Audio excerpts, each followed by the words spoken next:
जब हरि माया दूर निवारी, नहीं तह रमा न राजकुमारी।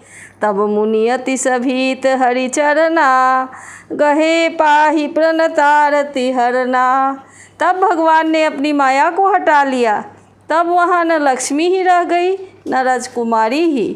तब मुनि ने अत्यंत भयभीत होकर श्रीहरि के चरण पकड़ लिए और कहा, हे शरणागत के दुखों को हरने वाले, मेरी रक्षा कीजिए।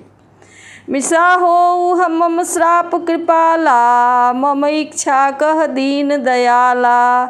मैं दुर्वचन कहे बहु तेरे, कह मुनि पाप मिटहि किमि मेरे। हे कृपालु, मेरा शाप मिथ्या हो जाए। तब दीनों पर दया करने वाले भगवान ने कहा कि यह सब मेरी ही इच्छा से हुआ है। मुनि ने कहा, मैंने आपको अनेक खोटे वचन कहे हैं, मेरे पाप कैसे मिटेंगे। जपहु जाई शंकर सतनामा, होई हृदय तुरत विश्रामा। को नहीं शिव समान प्रिय मोरे, अस परतीति तजहु जनि भोरे।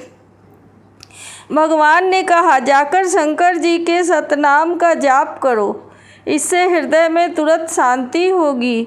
शिव जी के समान मुझे कोई प्रिय नहीं है, इस विश्वास को भूल कर भी न छोड़ना। जेहि पर कृपा करहि न पुरारी, सो न पाव मुनि भगति हमारी। उर्धरि अस मही बिच रहु जाई, अब न तुम्हि माया नियराई। हे मुनि, शिव जी जिस पर कृपा नहीं करते वह मेरी भक्ति नहीं पाता। हृदय में ऐसा निश्चय करके जाकर पृथ्वी पर विचरो, अब मेरी माया तुम्हारे निकट नहीं आवेगी। बहुविधि मुनि प्रबोधि प्रभु, तब भय अंतर्धान। सत्यलोक नारद चले, करत राम गुणगान। बहुत प्रकार से मुनि को समझा बुझाकर ढारस देकर तब प्रभु अंतर्धान हो गए और नारद जी श्री रामचंद्र जी के गुणों का गान करते हुए ब्रह्मलोक को चले।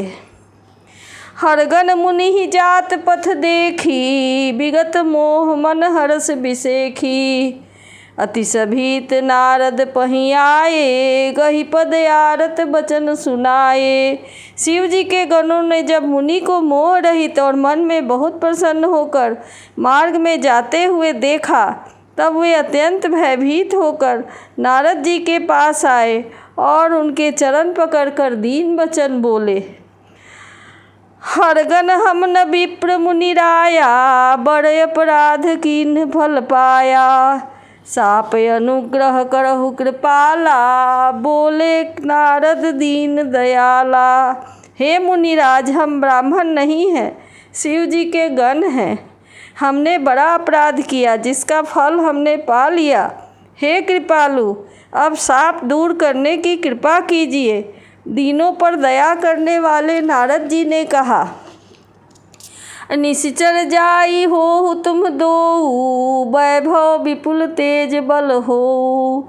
भुजबल विश्व जितब तुम जहिया, अधरिहि विष्णु मनुज तनु तहिया। तुम दोनों जाकर राक्षस हो, तुम्हें महान ऐश्वर्य तेज और बल की प्राप्ति हो। तुम अपनी भुजाओं के बल से जब सारे विश्व को जीत लोगे, तब भगवान विष्णु मनुष्य का शरीर धारण करेंगे। समर मरण हरि हाथ तुम्हारा, होई हहु मुकुत न पुनि संसारा। चले जुगल मुनि पद सिर नाई, भय निशाचर काल ही पाई। युद्ध में श्रीहरि के हाथ से तुम्हारी मृत्यु होगी, जिससे तुम मुक्त हो जाओगे और फिर संसार में जन्म नहीं लोगे। वे दोनों मुनि के चरणों में सिर नवाकर चले और समय पाकर राक्षस हुए। एक कल्प यही हेतु प्रभु, लीन्ह मनुज अवतार। सुर रंजन सज्जन सुखद, हरिभंजन भुवि भार। देवताओं को प्रसन्न करने वाले, सज्जनों को सुख देने वाले और पृथ्वी का भार हरण करने वाले भगवान ने एक कल्प में इसी कारण मनुष्य का अवतार लिया। एहि विधि जन्म कर्म हरि के रे, सुंदर सुखद विचित्र घने रे।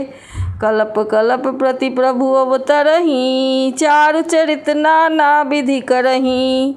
इस प्रकार भगवान ने अनेकों सुंदर सुखदायक और अलौकिक जन्म और कर्म है।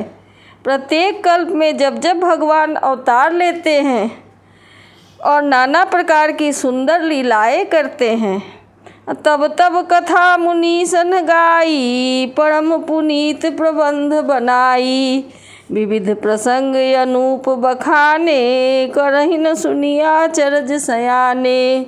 तब तब मुनीश्वरों ने परम पवित्र काव्य रचना करके उनकी कथाओं का गान किया और भांति भांति के अनुपम प्रसंगों का वर्णन किया है, जिनको सुनकर समझदार लोग आश्चर्य नहीं करते। हरि अनंत हरि कथा अनंता, कहीं सुनहि बहु विधि सब संता। रामचंद्र के चरित सुहाए, कल्प कोटि लगी जाहि न गाए। श्री हरि अनंत हैं, उनका कोई पार नहीं पा सकता और उनकी कथा भी अनंत है। सब संत लोग उसे बहुत प्रकार से कहते सुनते हैं। श्री रामचंद्र जी के सुंदर चरित्र करोड़ों कल्पों में भी गाए नहीं जा सकते। यह प्रसंग मैं कहा भवानी, हरि माया मोह ही मुनि ज्ञानी। प्रभु कौतुकी प्रणत हितकारी, सेवत सुलभ सकल दुख हारी। शिव जी कहते हैं कि हे पार्वती, मैंने यह बतलाने के लिए इस प्रसंग को कहा है कि ज्ञानी मुनि भी भगवान की माया से मोहित हो जाते हैं। प्रभु कौतुकी लीलामय हैं और शरणागत का हित करने वाले हैं। वे सेवा करने में बहुत सुलभ और दुखों को हरने वाले हैं।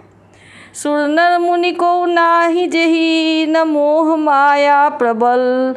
अस विचारी मन माहि, भजिए माया मायापति ही। देवता मनुष्य और मुनियों में ऐसा कोई नहीं है जिसे भगवान की महान बलवती माया मोहित न कर दे। मन में ऐसा विचार कर उस महामाया के स्वामी श्री भगवान का भजन करना चाहिए।